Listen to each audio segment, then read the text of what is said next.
Welcome into the latest edition of the Spotrac Podcast. Brandon Kravitz here, along with the money man himself, Mike Ginnitti, the latest and greatest in all things sports finance, and we have a load to discuss. We're talking quarterback cap hits, we're talking cap casualties, salary cap increases in the NFL, which never seems to stop, and more news from the Diamond. But first, let me tell you about Better Edge. This is our go-to sports betting platform. Better Edge is on the cutting edge of social gaming. And if you dabble in sports betting like we do, you need a brand that you can trust that's going to give you the odds and the edge that you're looking for. Make bets without wasting precious dollars on the VIG or the juice. Take back that power with Better Edge. This is a social betting marketplace that gives users from 45 plus states a chance to win more with every bet. You can sign up for the first time, get $20 on the house just by using the promo code SPOTRAC at sign up. That's SPOTRAC at betteredge.com and available on your local app store. Shout out to Illini fan 4249. You are the winner of our Daytona 500 competition, and you are owed $50 in promo money. So make sure you get that.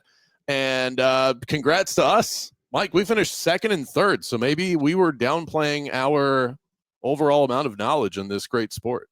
No, not at all, actually. This was just dumb luck and a heck of a finish for that race, but I'll take it. Yeah, and I mean, the advancements in safety, it is amazing. You are safer driving a NASCAR vehicle around a Daytona 500 track that has an embankment that would make you slide down like a slip and slide. You are safer doing that than you are driving on a highway. Yep. It's crazy. Ryan Preece was basically flying upside down while other cars were pelting him going nearly 200 miles an hour and walked out. This guy was doing an interview 10 minutes later. It's incredible. It's definitely come a long way, and it needed to, right? It was the wild, wild west for a while there, but it's still one of the most entertaining watches, especially the last 20 laps or so. It's just kind of must-see TV. So we've got another good one. So I did some digging on payout structures in NASCAR, and what a mess. So many different people have their hands in the pot. You and I talked about this briefly on my show earlier in the week, and so I wanted to do my own research on what exactly this looks like. This has to be a big point of contention in this sport. A winning purse is divided between the employees of the race team, and who knows how many people that is, team shareholders, again, that's not a defined number, and the driver themselves. So by the time you get to the driver, it's probably not nearly as much as you should get for putting yourself in harm's way like that and actually doing all of the work of driving the car. When did you guys give up as far as trying to nail down the structure of this sport? Because it is ever changing, and it seems like right now, in my estimation, it's not in a great place. Yeah, about eight to 10 years ago, it was very similar to the golf payout structure, where there were really nicely, rounded numbers reported, whether you finished first or you finished 30th, right? So we were able to track it kind of every single weekend and at least get some sort of rough estimate as to what the driver, right? I'm air quoting driver, was earning on a weekly basis. That quickly went away when they started to bring in the team aspect of things, and then teams started to make a portion of that pot. And then it went out to the ownerships, and then it went out to, of course, everything you're talking about, which is this big kit and caboodle. So they've kind of flipped things on their own head 3 or 4 times just in the past decade or so for a lot of reasons, economy, some rating slips. They were really trying to, at one point, promote the bigger. That was the other thing. They stopped disclosing things because they started to give like performance bonuses to the superstar drivers. Something golf has also done, by the way, right at the end of the year. They sort of hand out some free money for marketing purposes. So when they did that, they started to pull back on reporting anything publicly because Dale Earnhardt Jr. was making X millions more than Bubba Wallace, right? And that was a bad look. Let's put it that way. So we had to cut it off at that point in time when things got really, really undisclosed. And now I will say this. I think there's more money than there's ever been in this sport. I think everybody's making more money than they've ever made in this sport. We just don't know what that is. That's all. I guess that last part alleviates some of the contention that I would think exists with usually when you have that many hands in the pot. It's not a good sign. And I guess now is that really the big difference between the NASCAR world and the golf world? Is just the amount of people that are receiving payouts within a singular win? Yeah, and I think it's a good thing because anybody who watches this stuff, even casually, understands how much of a team sport this is. Yes, there's one person behind a wheel doing crazy things. There's 100 sitting inside of a cabin somewhere, or inside of a tent, or sitting with some headphones on, doing just as much work to put in an effort to probably lose millions of dollars that day, right? Because that's what most drivers and driver teams do, is lose millions of dollars every Sunday. It really is a team sport. So I think they're evolving in the right direction with their payout structure and how things are working. Whereas golf is pretty much still 1-to-1, right? You can still walk up and miss a putt on 18 and lose $700,000, which is something we see pretty regularly on a Sunday and in the PGA Tour. Yeah, so the pit crew is like the running back, and then the Exactly. if you're changing the back right tire, you're the fullback. There's actual coordinators, right? There's spotters and coordinators. There's a whole team up there, so it's pretty wild. All right, well, let's transition to the world of the NFL, since I have already devolved into football references with my NASCAR talk. We have a cap that continues to go up and up in the National Football League. The latest reports claiming that the NFL cap is going to rise all the way up past $280 million. What does this mean in terms of wiggle room for NFL teams? I would think there are going to be some on the list that are pretty happy with even the small rise they're getting in overall salary cap. Yeah, the news came down late afternoon yesterday, and every response to everybody who talked about this was, "This is good news except for the Cowboys." Right? Because this is going to force their hand with a lot more situations than they want to be in. Anyway, here's the deal. We put a projection in generally December 1st. Our first projection was 273, which was still a pretty nice increase from last year's 255 and change. But we always knew it was going to be low. So we ended up upgrading our projection to 275 somewhere around, I don't know, early January, sort of when the postseason was in full swing, because we were continuing to hear rumors that this thing was really going to start to push more. And we have a list on one of our CBA pages on the site of every salary cap that's ever existed with percent increases. And if you look, even that 275 was not even to the par of where the general percent increase was with these normal cap increases on a yearly basis. So I was sort of expecting, Brandon, that this was coming. I'm going to still sit on the low side of this. So the range was like 277.5 to 281 or 2. I still think we'll be in that 278-ish mark. I'm not sure it actually gets to 280 itself. And that'll be about an 8.5% increase. That's about right for where we've been over the past 10 years or so, give or take some of the COVID, give backs and things like that have sort of thrown things out of whack. But this is pretty much on par. So anybody thinking that, this is, fool's gold or some foul play happening from the league, this is just what's been happening with this league. And anybody with a brain understands that when you've got 6 streaming services and 4 networks and $13 billion of gambling revenue, you can understand how this thing can happen. So it's great news for every single team. All 32 teams obviously benefit from this, because even the ones that aren't going to be big swingers this offseason have restricted tenders to fill out and draft pools to sign and all sorts of things that go into it that a lot of people don't even understand happens over the next 2 to 3 weeks, let alone maybe we'll see an extra franchise tag here because of it. I would imagine there's 1 or 2 players on every roster that are now thinking my extension can now happen. That's possible. And I realize we're only talking about $5 or $6 million of cap, but that can equal a $25 million signing bonus, right? Divided by 5 over 5 years from a salary cap standpoint. So a lot of things can really, really happen with something this significant. And it's really good news for everybody across the board. Certainly Washington and New England and the Bears and the teams at the top of this cap list right now are just getting richer in this regard. But look, you've got some teams like the Saints who are minus 52, minus 51. The Bills, the Eagles are down there. The Browns, that's maybe the biggest story. And I'll finish this before I throw it back to you, Brandon. Deshaun Watson has a $72 million cap hit this year. Yeah. And they want him off the roster. And that's been pretty evident. I don't think that's too harsh to say. This doesn't mean they can release him. Okay. They're not taking on 70 million of dead cap this year. It's not happening. But it might mean that they keep that cap hit. It might mean that they don't restructure, that they don't convert. that they keep the $72 million on the books and make life a hell of a lot easier for them next March when they will make a move to get him officially off this roster. That's what I'm watching. Now, I realize it's a small swing, but it might be enough of a swing, especially if they move on from Myles Garrett and some other pieces, Denzel Ward. It might be enough to hold that $72 million on the books and just ride it out through 2025. And that would be unprecedented. Let's put it that way. And you're going to see a cap increase next year because this happens every single year in the NFL. It's happened every year since 2011, except for 2021, which was the COVID creation of all of that, which you referenced. And I think you answered the most important part of all of this is I think some people will read or hear a $5 million increase to the cap and go, okay, what does that really change?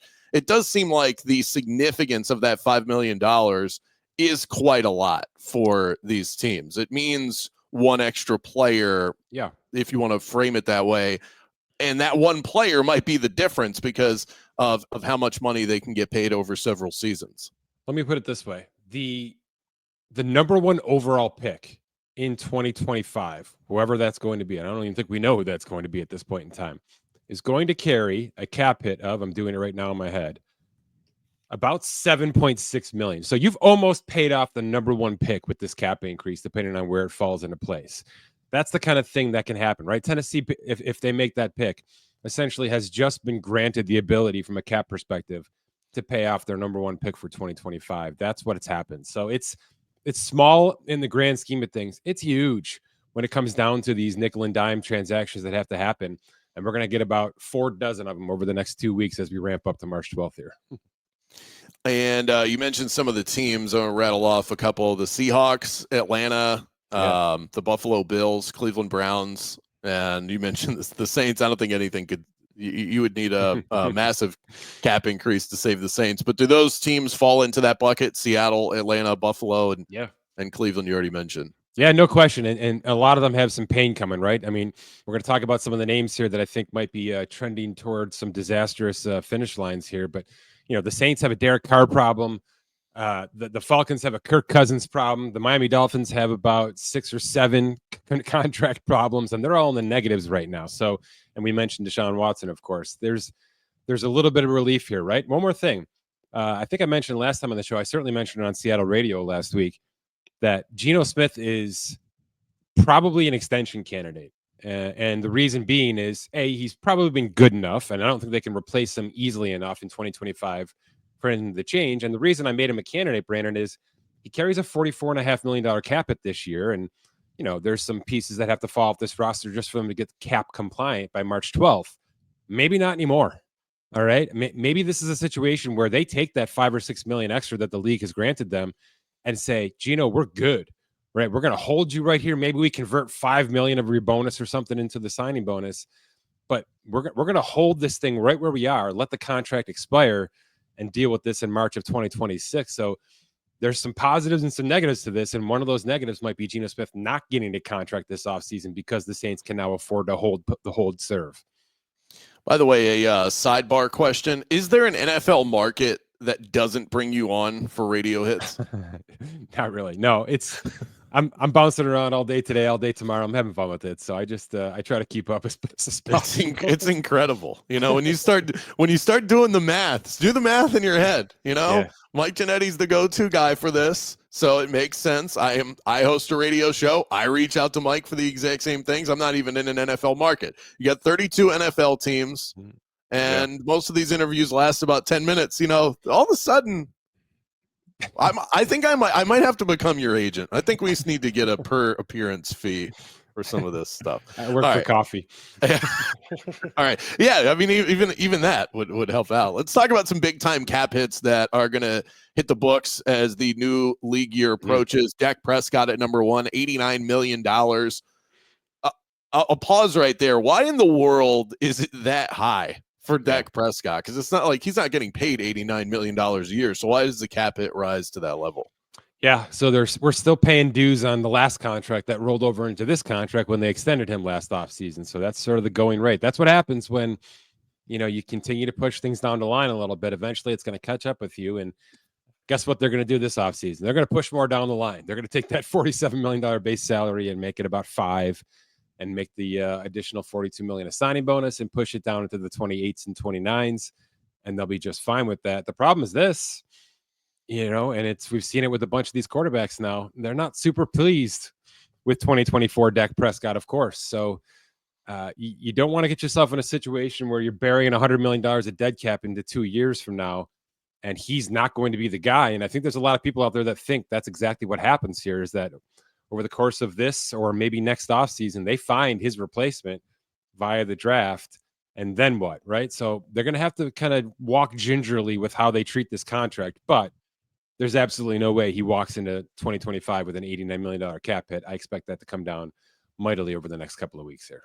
Is this the first year where the Kansas City Chiefs are really starting to feel the full weight of the Patrick Mahomes pinch, or has that already taken place?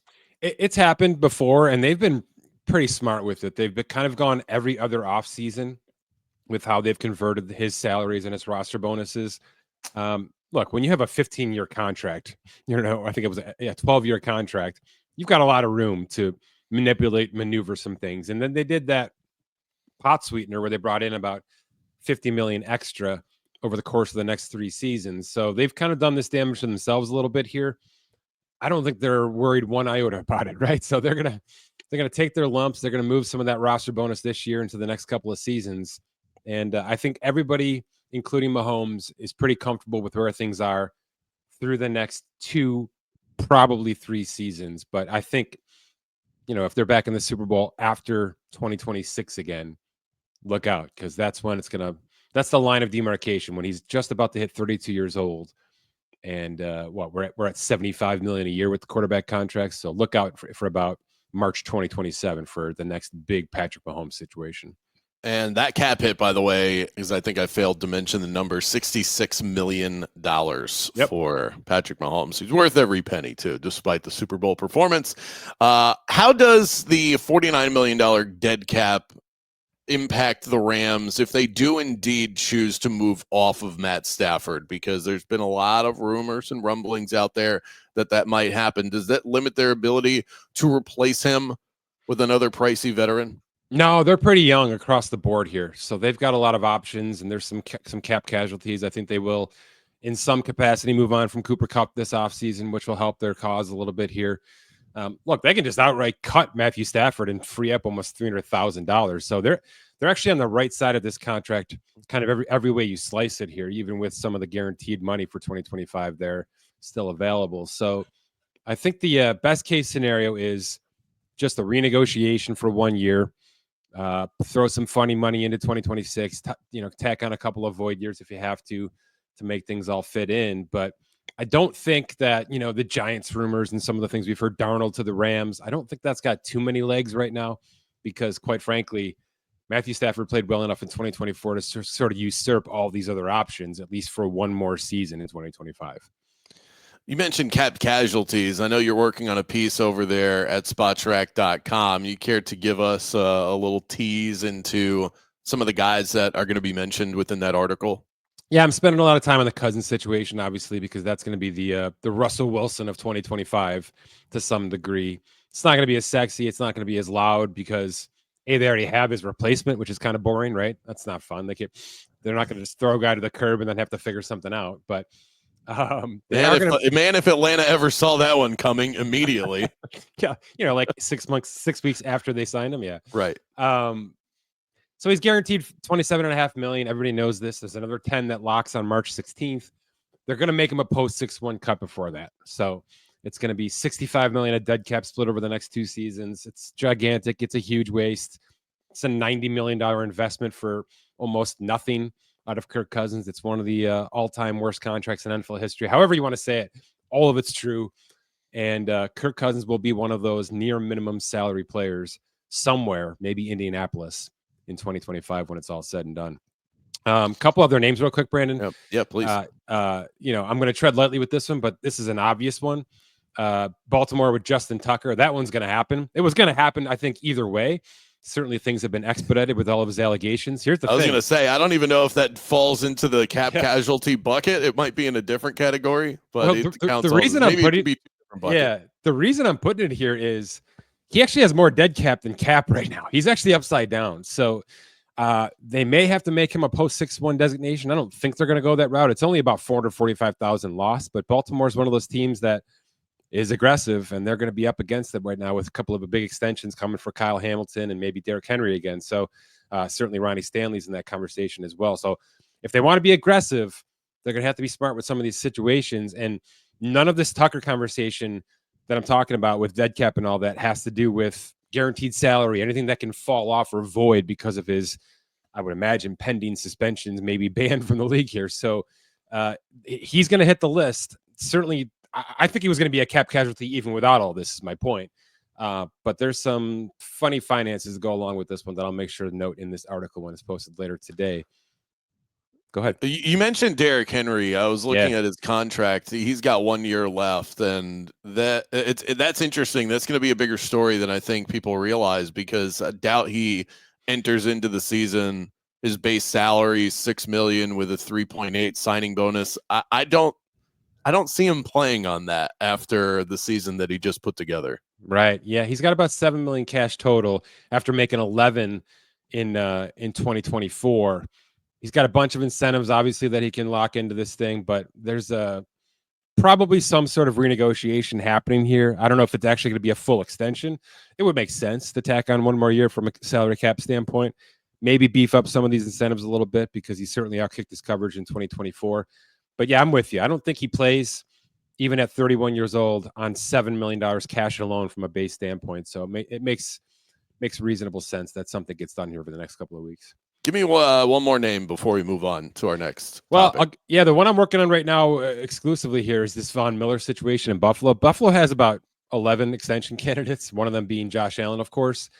And Von Miller probably did enough, suspension notwithstanding, last year to at least have a conversation about bringing him back on some sort of renegotiation. He's going to be 32 and change, going on 34 here. And we'll see. That this is a funny one. It's going to free up some decent cap space for the Bills, who are one of the negative teams right now. And then we'll go from there. I'll give you a couple of quick other names. Marshawn Lattimore was acquired by Washington at the deadline and was an absolute disaster for that team. That's going to be one of those we have to eat it and just move on from this guy type situations. We talked about it before, Brandon. There's a world where Travis Kelce falls off this Kansas City roster just from a contractual standpoint, because they can free up $17 million of cap space and then walk into March 12th with that having that room. Even if the behind the scenes is wink, wink, we're bringing you back. We're just going to use your contract as a way to get ourselves compliant for March 12th. And then we're going to fit the pieces in like an NBA team going forward when the timing's better. So don't freak out on that one. There's a Mark Andrews conversation here. We've had that one before as well. Another Baltimore name. I don't think there's enough juice behind it. I know, obviously, the way the season ended was disastrous. I think he sticks. They may ask him to take a bit of a pay cut at his age and where things are roster standpoint wise. And then we'll see. There's always a couple names out there, and I'm going to try to dig up some beefier names as I get down the list a little bit more here. Jair Alexander, Green Bay, is going to be a pretty big name that I think falls off the roster here in the next couple of weeks for cap and sort of football purposes. And then, the teams like Cleveland and the Saints, I mentioned Derek Carr, Alvin Kamara is on this list to some degree. And the teams that need cap space more than anybody in the world, that's generally where the surprises come in. And when would we expect that to happen? Is that right before free agency? Yeah, so everybody's got to be top 51 cap compliant by 4 p.m. Eastern, March 12th. So we're still a bit of ways from that, but it sneaks up on you pretty quickly, especially when some of these tenders and things start to catch up on the roster. That can make a really fun free agency period. Those are some big names. Let's talk Vlad Guerrero Jr. He and the Blue Jays unable to reach an agreement on Tuesday, leaving Vlad a pending free agent next winter. You're going to have to explain this one to me. He's their franchise guy. Why are the two sides so far apart? You would think he'd be able to kind of name the price, especially given the fact that he says he wants to play there for the remainder of his career. Yeah, this one's funny. We're doing some internal work. Our buddy Dan Silman's doing some internal work right now in this whole first baseman situation, because it's been sort of a growing epidemic for a while now. And that became glaringly clear that it is a real thing with Pete Alonso's situation this offseason and a couple of more we've had over the past couple of off seasons. But there's a thing now where first basemen just don't get paid. It's kind of the position where people go to die, or people have already died and they end up having to play first base because they cannot play no longer play anything else. And that's sort of what's happening. So it's devalued based on the ability that right fielders can jump in there and third baseman can flip over there. And, we're going to see this in Boston, I think, in a couple of weeks here. It's just sort of become this bucket position that teams no longer consider a prime position in free agency. So we've got these significant players that go out there, don't get nearly what they're looking for, and then fall back on their faces and end up taking something small term. The Blue Jays have simply just been betting on this. They've just been betting on the fact that there isn't going to be a Juan Soto contract out there for Vlad Jr., even though mathematically in our system, Brandon, this guy's a $36 million per year player. And at age 25, which is what he is, I guess he's almost 26 now, he's a 12-year, $427 million player in our system. That's what the math says. But that math, which I'm sure Toronto has too, compared to what first baseman math is, even at his age, is just apples and oranges. So my guess is Toronto's just playing the long game with this and saying, here's the offer we think you're going to get on the open market. We'll give it to you right now. And when you say no, you can go out and try to do better next December. We just don't think it's going to happen. I think it's going to happen. So every so often we get these guys that just sort of usurp the trends. Yeah. Now, it's not like Vlad is, peak physical condition where he's going to be in amazing shape for the next 8 years. We all know that's not going to be the case. Okay. But somebody's going to pay for 4 to 5 years of prime Vlad Guerrero Jr. And that someone will be the Yankees or the Red Sox or the Rangers or one of these big swinging teams that we know are willing at times to go above and beyond. And the Blue Jays are simply not at this point in time. And by the way, there's probably 25 to 26 front offices that don't blame them one bit for this. Yeah, the positional thing I understand, and I do take some offense to it because I was a first baseman back in my younger days, and because you couldn't play third. No, I didn't have the arm for it. But when I was growing up, first base was a valuable position. At least I thought, and it is. You're right. I think so many guys have been able to rotate in and utility their way to that position. It has devalued things. But for a guy in Vlad Guerrero Jr., that's not why you're paying him. No. That's why that's what doesn't make sense to me. And your model would support that. Mm-hmm. You're paying Vlad not for his defense. It doesn't matter where he plays. You're paying him because of what he does at the plate. And it doesn't matter if he's playing first base or catcher. He's still able to produce when he's at the plate, not coming off of a career year, but still a very special player in terms of going up against that opposing pitcher. I'll be really interested to hear what the offers were. I hope that gets leaked out of Toronto, just so we all have a kind of sort of a barometer to understand where he's going to be headed towards next December. Because like I said, this could go from 3 for $90 all the way up to 12 for $400 at some point in time. That's sort of the range we have with this player because of the age that he's going to hit free agency. So it's the kind of the wild west still. You got 3 or 4 guys who are sort of bucking the trends, and everybody else is really kind of getting what in free agency in this sport lately. So it's been tough treading for a lot of guys. Do you think he's a trade candidate come July? If I'm Vlad Jr. and I look around my division and I understand where the Blue Jays might be, even in just 2 or 3 months, I think I'm asking to be on the block right now. Let's not even wait. Let's find myself a situation right now where I can shine a little bit better, maybe find a postseason run and plateau myself into, the Aaron Judge, Juan Soto type free agency that these guys have been, because these guys made their money late, right? They didn't make their money over the course of 8 years. And Vlad has a nice resume, and you're right, 2024 wasn't the best version of himself. But if he's in the right situation in 2025, or maybe a better one in 2025, and then plateaus himself into December, he knows he can bank off it. So I think I'd be nibbling at that conversation right now if I'm him, but I'm not sure Toronto does it. Most franchises don't. Most franchises try to squeeze every single drop of juice out of their superstars before they know they're going to walk away. And I think that's exactly what Toronto's stance is going to be. I'm sure both New York teams are paying a lot of close attention to exactly that. Let's get to our quick hits to wrap today's episode. You put it out there on X, the highest paid broadcasters in sports. Tom Brady coming in at number 1 at $37.5 million.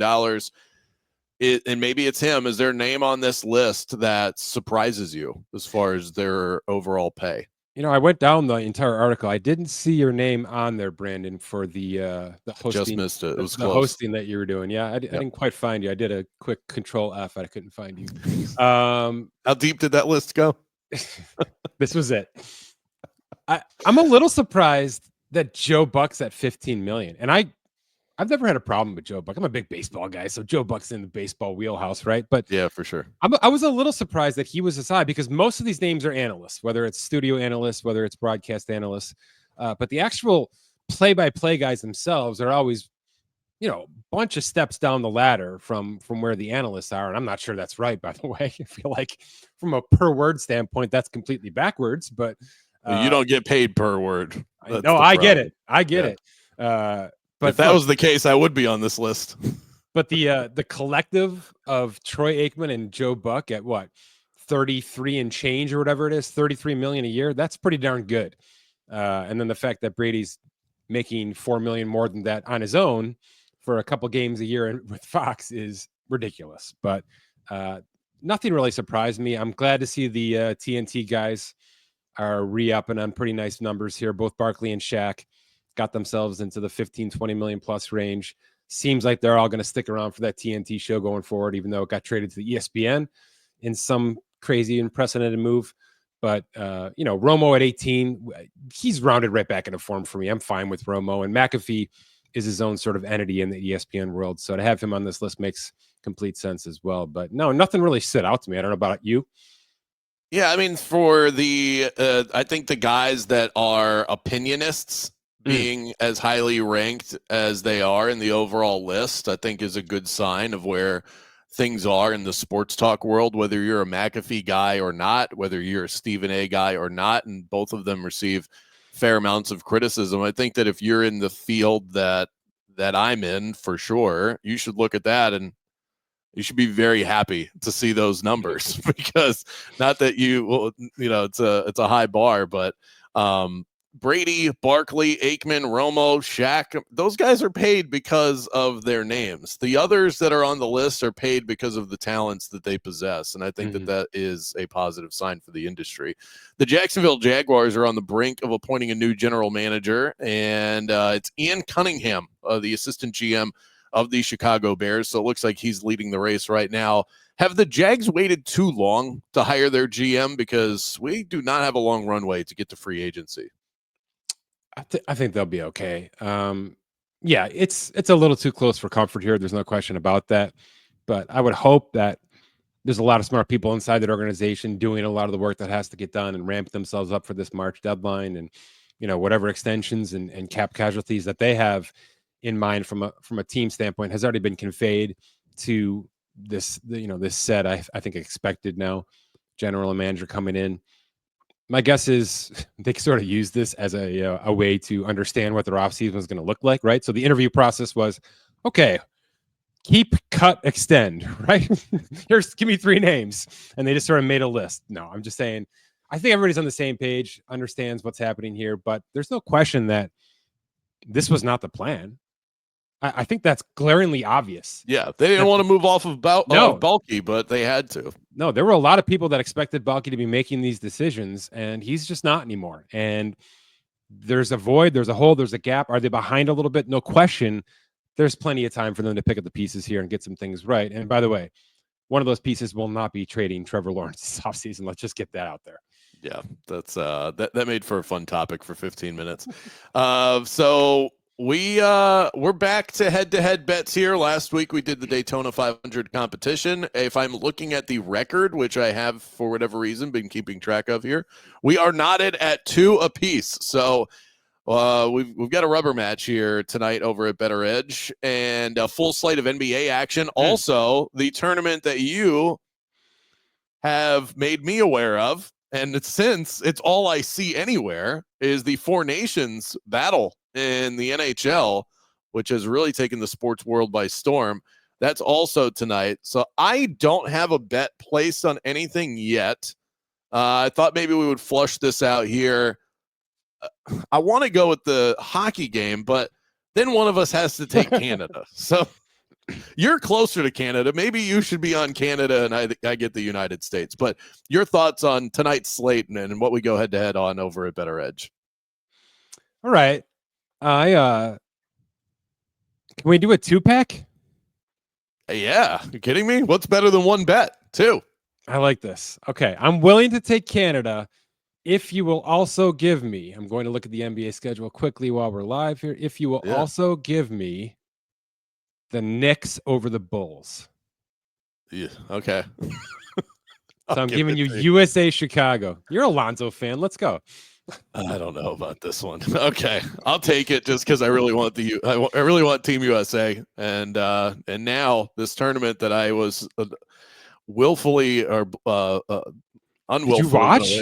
I've watched some of it. It's incredible. The effort, the intensity. It's incredible theater. So I love playoff hockey, and this felt like playoff hockey. And tonight should be pretty electric. So I'll take it. I'll take Chicago. Hey, look, wilder things have happened. The Charlotte Hornets were 12.5-point underdogs last night. They won outright against the LA Lakers. This Knicks team is a little more buttoned up, but I'll take it. This episode has been presented by Better Edge. Sign up, try it out. You can bet with your friends like Mike and I do. And make sure you use that promo code Spotrac when you sign up for $20 upon your first arrival. Do us a favor, rate and subscribe to the pod you're enjoying right now, and head on over to Spotrac.com for all of the latest in the sports contractual world. Good luck, Mike. You too.